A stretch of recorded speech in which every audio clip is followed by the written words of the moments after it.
हाँ विजय जी, अब क्या 2024 की शक्ल जातिगत जनगणना जिससे परहेज कर रही है भारतीय जनता पार्टी और ये सारे इंडिया के जितने भी अलायंसेस के दल हैं, अलायंस के, सब एकजुट नजर आ रहे हैं। तो मैं यहां से 2024 की तस्वीर आपके जरिए से देखना चाहती हूं। मुद्दा बनेगा कास्ट सेंसस, मुश्किल होगी बीजेपी को, जो दोहराव दिख रहा है, कंफ्यूजन दिख रहा है, क्या वो इसीलिए कंफ्यूजन दिख रहा है? देखिए 2024 के लिए जिस तरह से नीतीश कुमार जी ने जहां से जातिगत जनगणना की बात शुरू की है, वहां से वो एक ऐसा रास्ता शुरू हो गया जिसे आप रोक नहीं सकते। आपको पसंद हो, आपको ना पसंद हो, आप करना चाहें ना करना चाहें। और इसमें एक बात खास तौर से ध्यान रखनी है, आपने राहुल गांधी जी का जिक्र किया, पाटिल साहब ने भी किया और सब ने भी किया, लेकिन हकीकत क्या है कि दोनों राष्ट्रीय पार्टियां, कांग्रेस और भारतीय जनता पार्टी, जातिगत जनगणना को कभी सपोर्ट नहीं करती और मोटे तौर पर उनका फायदा भी नहीं है। यदि आप हिस्ट्री देख लें कांग्रेस की, तो कभी वो जातिगत जनगणना पर सपोर्ट करने वाले रहे नहीं। पिछड़ों की राजनीति, जैसे त्यागी साहब ने भी कहा, वो पिछड़ों की राजनीति के खिलाफ रहे। मोरारजी देसाई सरकार में मंडल कमीशन बनता है, इंदिरा गांधी उसके बाद प्रधानमंत्री बनती है, लेकिन मंडल कमीशन की रिपोर्ट तो लागू नहीं होती 10 साल और उसके बाद 10 साल तक लागू नहीं होती है। वीपी सिंह लागू करते, उसके बाद भी उस पर काम नहीं होता है। तो कभी वो उन्होंने नहीं किया है। फिर जब महिला आरक्षण का बिल आया, तब भी आपने उसमें ओबीसी को शामिल नहीं किया। जब आपने 2011 में जातिगत जनगणना की, उसमें से भी जातिगत हिस्से को नहीं लिखा, केवल सोशो इकोनॉमिक स्टेटस की बात की और प्रणब मुखर्जी ने उसमें से जाति शब्द को हटा दिया, जाति शब्द को हटा दिया। तो वो पार्टी आज ये काम कर रही है। और इसमें एक और बात समझाऊं, जितनी मुझे राजनीति समझ में आती है, जातिगत जनगणना एक ऐसा विषय है। उसके बाद जब CWC की बैठक हुई, उसमें जब राहुल गांधी जिस बात का जिक्र कर रहे थे कि जितनी आबादी उतना हक, CWC की बैठक में कहा गया कि आप इस नारे को छोड़ दीजिए, जातिगत जनगणना पर जाइए, जितनी आबादी उतना हक पर मत जाइए, आरक्षण पर मत जाइए, आरक्षण पर मत जाइए। और ये तो वही पार्टी है जिसने 1980 में नारा दिया था, जात पर न पात पर, इंदिरा जी की बात पर मोहर लगेगी हाथ पर। तो ये पार्टी ऐसी है। भारतीय जनता पार्टी का डर क्या है कि जैसे ही जातियों की बात होगी, आज वो हमारे सिद्धार्थ जी जिस बात का जिक्र कर रहे हैं कि 89 MPs हैं, 29 मिनिस्टर्स हैं, ये सारे हैं, MLAs भी हैं, सब है, वो आपके पास सबसे बड़ा वोट है इस समय। तो जितना बड़ा वोट होगा उतने ही लोग अलग से MPs आएंगे। यदि इतना ही आपको सपोर्ट है तो फिर तो डर होना ही नहीं चाहिए। यदि 89 MPs आपको ओबीसी के मिल रहे हैं, फिर किस बात का डर है? जातिगत जनगणना का। क्योंकि इसलिए उन्हें लगता है कि ये हिंदू वोट जो है वो बंटना नहीं चाहिए, हिंदू वोट बंटना नहीं चाहिए और उसमें अलग अलग जातियों पर काम हो, तो उससे उनके लिए मुश्किल होती है। और इसीलिए भारतीय जनता पार्टी उत्तर प्रदेश में आसानी से जीत हासिल करती है, बिहार में नहीं करती, क्योंकि बिहार में जातिगत जो राजनीति है वो ज़्यादा असरदार है। और इसलिए उसका इलाज करने के लिए आप 38 दलों को साथ में शामिल कर लेते हैं। ओम प्रकाश राजभर आपके साथ आते हैं, अनुप्रिया पटेल आपके साथ आती हैं, संजय निषाद आपके साथ आते हैं, रामदास अठावले, जिनको महाराष्ट्र में भारतीय जनता पार्टी के अलावा बहुत कम लोग जानते होंगे, वो उनके साथ होते हैं। और ऐसे बहुत सारे नेता हैं जिनके नाम शायद सिद्धार्थ जी और भारतीय जनता पार्टी के नेता भी नहीं जानते। लेकिन अब ऐसी स्थिति में समाज पहुंच गया है, राजनीति पहुंच गई है, जहां से आप जातिगत राजनीति से पीछे नहीं हट सकते। हाँ। यही दबाव कांग्रेस को ला रहा है कि जातिगत जनगणना पर आ जाए। और जातिगत जनगणना में कांग्रेस का जहां तक सवाल है, मुझे नहीं लगता कि कांग्रेस को इससे ओबीसी या कास्ट पॉलिटिक्स से फायदा होगा, क्योंकि इंडिया गठबंधन में जितने दल हैं कांग्रेस के अलावा, वो सब जातिगत राजनीति के नेता हैं। अच्छा, ये जो बीजेपी बड़ी दुकान है। अच्छा, बीजेपी का ये जो कंफ्यूजन, इसे मैं कंफ्यूजन कहूं, क्या सही शब्द है कंफ्यूजन की? एक तरफ प्रधानमंत्री कह रहे हैं कि जात पात में बांटने का प्रयास, और दूसरी तरफ बढ़ चढ़कर बार बार ओबीसी का जिक्र भी है, तो इससे तो वोटर भी कंफ्यूज होगा। या ऐसा कंफ्यूजन नहीं है ना, वो उनके पास रास्ता नहीं दिखाई दे रहा। मैं आपको बार बार कह रहा हूँ, जैसे ही आप जातिगत जनगणना की बात करते हैं या ओबीसी की बात करते हैं, तो उनको अपना हिंदू वोट बैंक, जो एक यूनाइट वोट बैंक है, एक अम्ब्रेला है, वो टूटता हुआ दिखाई देता है ना। वो ये बता रहे हैं कि उनके पास MPs हैं और खुद प्रधानमंत्री हैं। अब आप यदि फैक्ट की बात करेंगे तो प्रधानमंत्री जब ओबीसी है तो आप कहेंगे अब इससे ज़्यादा क्या चाहिए आपको। पार्टी में संगठन के लेवल पर भी उन्होंने बहुत काम किया है। अमित शाह साहब ने 2012 में जब उत्तर प्रदेश में गए, वो प्रभारी बने वहाँ पर, तो उन्होंने अंग्रेजों के ज़माने का गजट नोटिफिकेशन मंगा लिया और उन्होंने कहा जो जातियाँ ओबीसी में मुलायम सिंह जी के साथ या दलित जो मायावती जी के साथ हैं, उसके अलावा जितनी पार्टियां, उनका एक एक जाति का उन्होंने हिसाब लिखा और उन जातियों पर फोकस किया। अब आज जब बात हो रही है, बहुत सारी बातें होती है, अब आपको लगेगा कि मैं ऐसे ही बोलता हूँ। आज माननीय अमित शाह जी ने तेलंगाना में कहा कि वो यदि वहां पर सरकार बनती है भारतीय जनता पार्टी की तो ओबीसी, तो ये बात तो जयपुर में बोल दीजिए ना। जयपुर में क्यों नहीं बनाते आप ओबीसी का चीफ मिनिस्टर? रायपुर में क्यों नहीं बनाते? जहां नोमन तेल होना नहीं है वहां राधा नाचने का एक प्लेटफॉर्म क्यों बना रहे हैं? यही बात हम लोग कर रहे थे। ये वैसा का वैसा है कि जैसे प्रियंका गांधी उत्तर प्रदेश में 50% लड़कियों को टिकट देती हैं, लड़की हूँ लड़ सकती हूँ, लड़की हूँ लड़ सकती हूँ, क्योंकि वहां तो कुछ है ही नहीं, होना नहीं है, तो लड़कियों को दे दीजिए। राजस्थान में दीजिए, मध्य प्रदेश में दीजिए, छत्तीसगढ़ में दीजिए। तो ये पॉलिटिकल पार्टियों की मजबूरी है। अब लेकिन इस त्यागी जी जैसे लोगों ने और इंडिया गठबंधन के दलों ने इतना ज्यादा इसका असर वो कर दिया है कि आप कल तक तो आप इस यूफोरिया में जी रहे थे कि महिला आरक्षण जो है ना वो इस सरकार को आगे बढ़ा देगा, इस पार्टी को आगे, लेकिन लगा कि ये महिला आरक्षण का यूफोरिया काम नहीं कर रहा और जातिगत जनगणना या ओबीसी का जो मसला है वो बड़ा होगा। और ये मैं आप मानकर चलिए हिंदुस्तान में ये सबसे बड़ा इशू होगा। इसको आप पसंद करें ना पसंद करें, ठीक है, इशू होगा। सिद्धार्थ, फिर राजस्थान, मध्य प्रदेश और छत्तीसगढ़ में प्रधानमंत्री 6 महीने में 9 दौरे मध्य प्रदेश के कर चुके हैं, 10वां भी हो गया शायद, कल चित्रकूट में थे। तो मध्य प्रदेश, छत्तीसगढ़ और राजस्थान में ओबीसी की चिंता नहीं फिर आपको? गरिमा जी मैं सबकी जवाब देता हूँ। बहुत से वरिष्ठ इस सवाल का प्रिसाइज जवाब दीजिए। प्रिसाइज तो दूंगा ही दूंगा। आप अगर इसका जवाब ले लोगी तो वाला बाकियों का नहीं लोगी। गड़बड़ हो जाता है थोड़ा सा। आप गरिमा जी पहले इसका जवाब ले लोगी तो आप फिर बोलने नहीं दोगी, बाकियों का नहीं लोगी। बाकियों का भी तो देना, वरिष्ठ लोग हैं, त्यागी जी वगैरह, उन्होंने बोला है, उनका भी जवाब देता हूँ फिर आपके सवाल। स्पीक सिद्धार्थ, मैं आपको बिल्कुल मुकम्मल बोलने दूंगी। ये बताइए कि राजस्थान, मध्य प्रदेश और छत्तीसगढ़ में ओबीसी चेहरा नहीं फिर आपके पास? देखिए ओबीसी हमारे तो अभी मध्य प्रदेश के मुख्यमंत्री ओबीसी हैं, इसलिए मैं अभी आपके जवाब का दूंगा, लेकिन वो चेहरा नहीं है। पहले हमारे सब चेहरे क्या है मैं भी पूरा जवाब देता हूँ, सुनिए। तो इतने वरिष्ठ त्यागी जी ने इतनी बातें कही हैं, उनका जवाब देना ज्यादा महत्वपूर्ण है। देखिए सबसे पहली बात तो मुझे थोड़ा हास्यास्पद लग रहा है कि अगर वो लोग ओबीसी की बात करते हैं तो आप कहते हैं कि वो तो अपनी पिच पर खेल रहे हैं, और अगर हम ओबीसी की बात करते हैं तो हम समाज में जहर घोलने का काम कर रहे हैं। सिद्धार्थ, ये पहली बात तो मैं रेक्टिफाई कर दूं आपको, ये मैं नहीं कह रही हूं, और मैं होती कौन हूं कहने वाली भाई। ये तो आपके प्रधानमंत्री कह रहे हैं जगदलपुर में, निकालिए अभी यूट्यूब, जगदलपुर छत्तीसगढ़, 2 अक्टूबर से अगला दिन नीतीश कुमार ने जातिगत जनगणना के आंकड़े पेश किए और प्रधानमंत्री मोदी ने कहा कि भाई जात पात में बांटने का काम कर रहे हैं। तो ये मैं नहीं कह रही हूँ। मैं आपको तो कैसे ही कह सकता हूँ, मैं आपके शो में बैठा हुआ हूँ, कैसे कह सकता हूँ कि आप कुछ गलत करेंगी? पर खैर चलिए मैं इस बात को छोड़ता हूँ। त्यागी जी बहुत वरिष्ठ हैं, वो बात कह रहे थे कि हमने जातिगत जनगणना कराई। अब वो कितनी संवैधानिक है, करवा सकते हैं नहीं करवा सकते, उन्होंने एक सर्वे करवाया। अगर उन्होंने इतना सर्वे करवा रहे थे और इतना सामाजिक खर्च उसमें खर्च हो रहा था, तो उन्होंने ये क्यों नहीं पता किया कि आर्थिक स्थिति क्या है सर्वे कराने वालों की?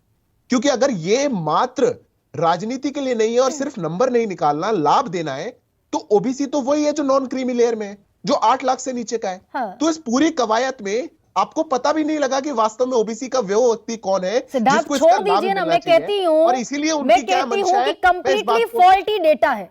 मान लीजिए मैं मानती हूँ, आपके पेज पर आकर खड़ी हो जाती हूँ, लेकिन सुशील मोदी तो ये कह देते हैं ना बिहार में कि लॉजिस्टिकली इम्प्रैक्टिकल है नेशन वाइड कास्ट सेंसस। हमने नहीं कहा। सुशील मोदी कौन है? आपके ओबीसी नेता हैं बिहार के, उप मुख्यमंत्री हैं बिहार के, रह चुके हैं बिहार के।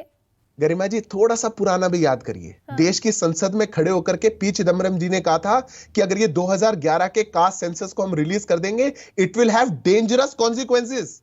It is practically impossible. 2021 में नित्यानंद राय ने कहा कि हम कास्ट सेंसस, जातीय जनगणना में ओबीसी का डेटा शामिल नहीं करेंगे। That's what the parties official stand.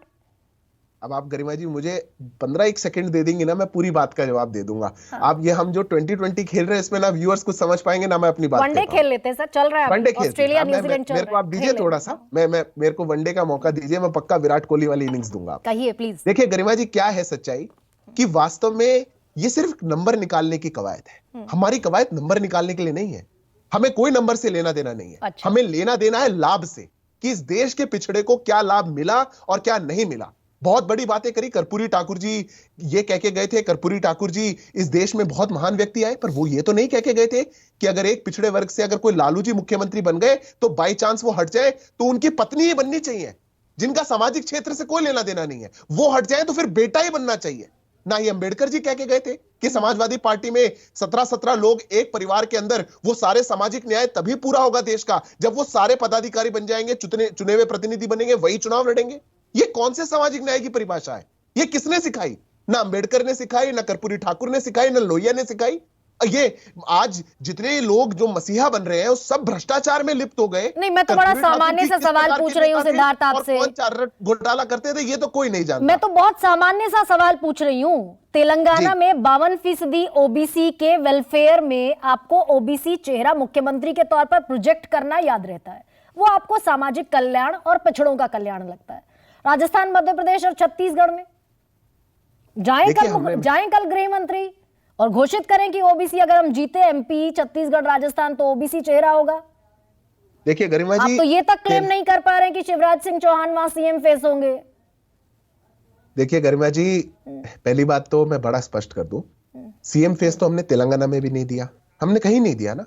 Telangana में हमारा कहने का एक कारण है। अच्छा। आज जो सरकार वहां पर है और आज जो मुख्यमंत्री वहां पर है वो भ्रष्टाचार में ही लिप्त नहीं है, वो पूरे प्रदेश का शोषण नहीं कर रहे, वो निश्चित रूप से जो वहां प्रदेश में पिछड़ा है वो उसको शोषण करने का काम कर रहे हैं। आज जाकर के तेलंगाना के ओबीसी वर्ग से, पिछड़े से, दलित से, वंचित से, शोषित से, गरीब से पूछिए कि वो क्या महसूस कर रहे हैं तेलंगाना में। अगर उसकी आवाज अमित शाह जी की आवाजों में, उनके स्वर में स्वर मिलाए जा रहे हैं तो किसी को तकलीफ नहीं होनी चाहिए।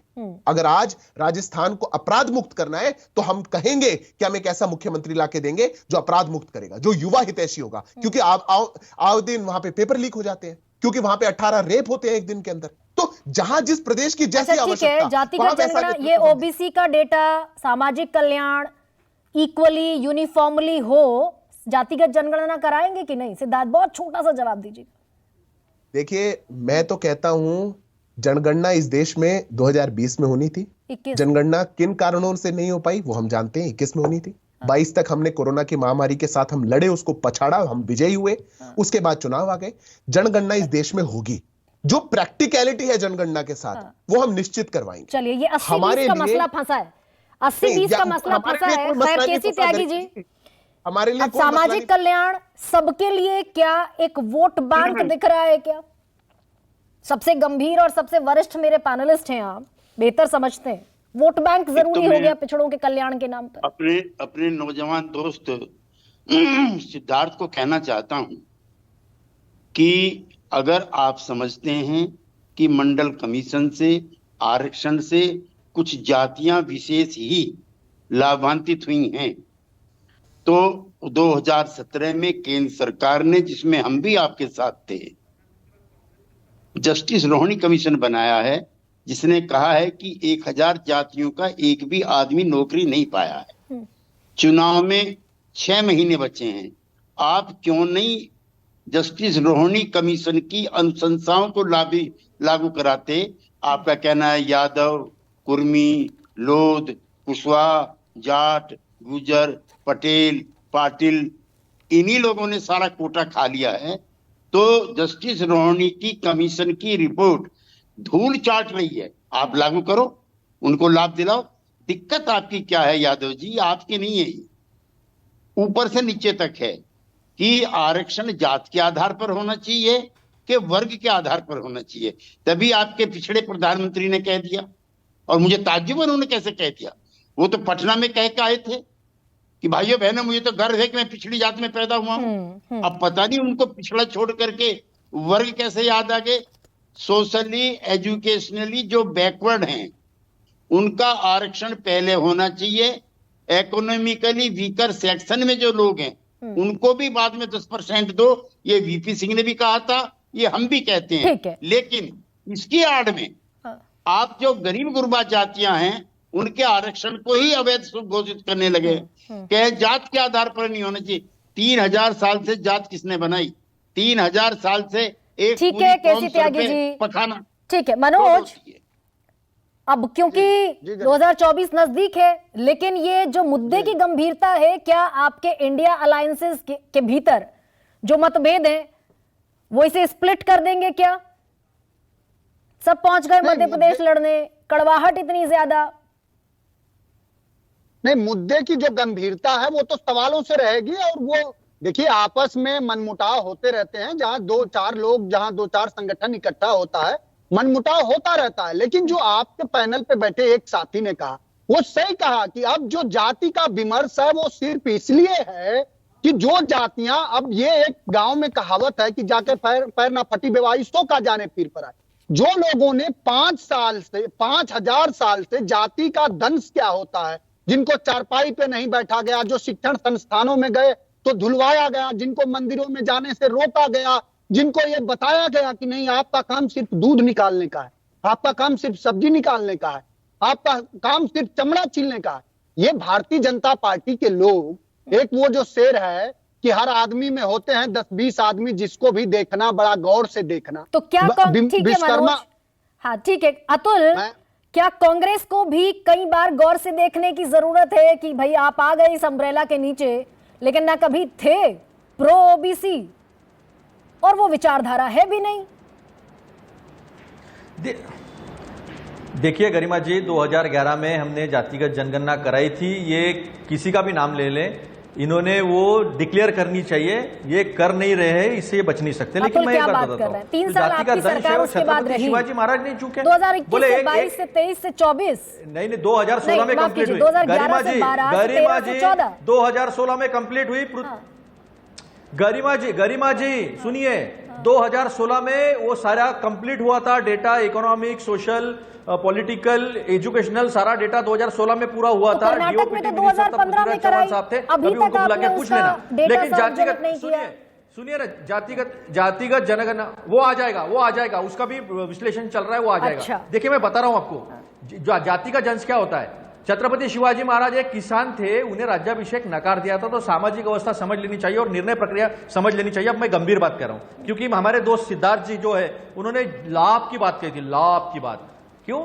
जब जो जेएमएफसी की एग्जाम हुई आपके यहां उत्तर प्रदेश में, तब आपने एसटी लड़की को जेएमएफसी नहीं बनने देने के लिए आपने क्वालिफाइंग बार लगाया। कहां से लाया आपने क्वालिफाइंग बार?